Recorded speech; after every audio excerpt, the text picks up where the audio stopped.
Hi, today I would like to share a recipe called eggplant caviar.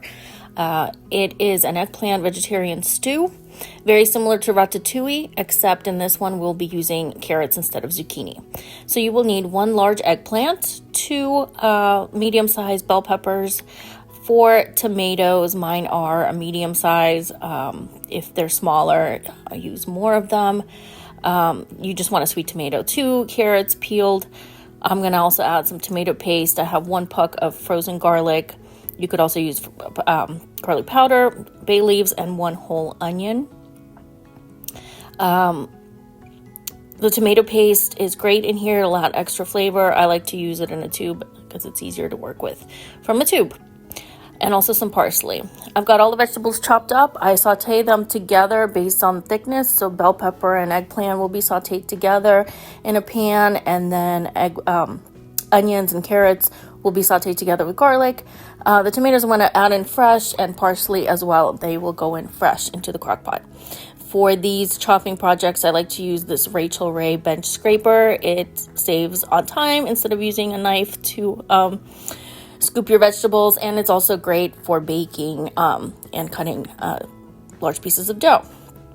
Here I'm sauteing the first layer, which is the carrots, onions, garlic, and a little bit of olive oil, and then I also add salt and pepper to this layer as I go.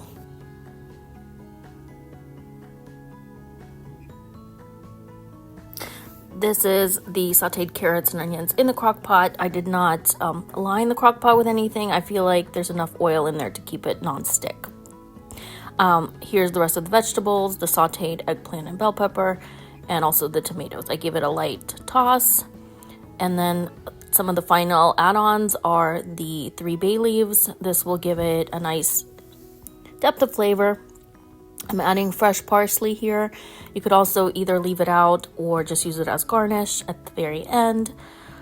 I like to add it in to give it also extra flavor. Tomato paste. To make it extra spicy, you could add either chili powder, red pepper flakes, or any other kind of hot pepper. I'm leaving that out, but that is definitely an option if you like it spicier. I salt and peppered as I went, and then adding a few squeezes of this tomato paste for a richer tomato flavor without having to use stewed tomatoes.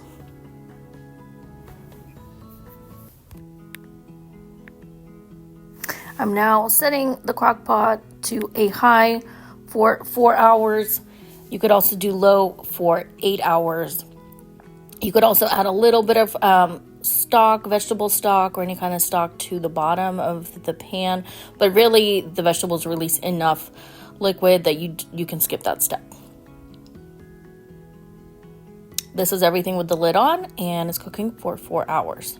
When it was done, I also drained it using just a regular strainer to get all the extra juices out. This is what it looks like the next day after it sat in the fridge overnight. It marinates and the flavors get more intense. You could also put it in the food processor and make it into a very creamy spread.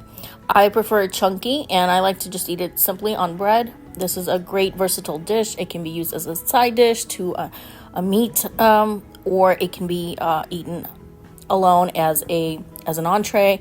It can be served warm or cold or at room temperature, and it's really a great recipe. Fully vegetarian. Hope you try it.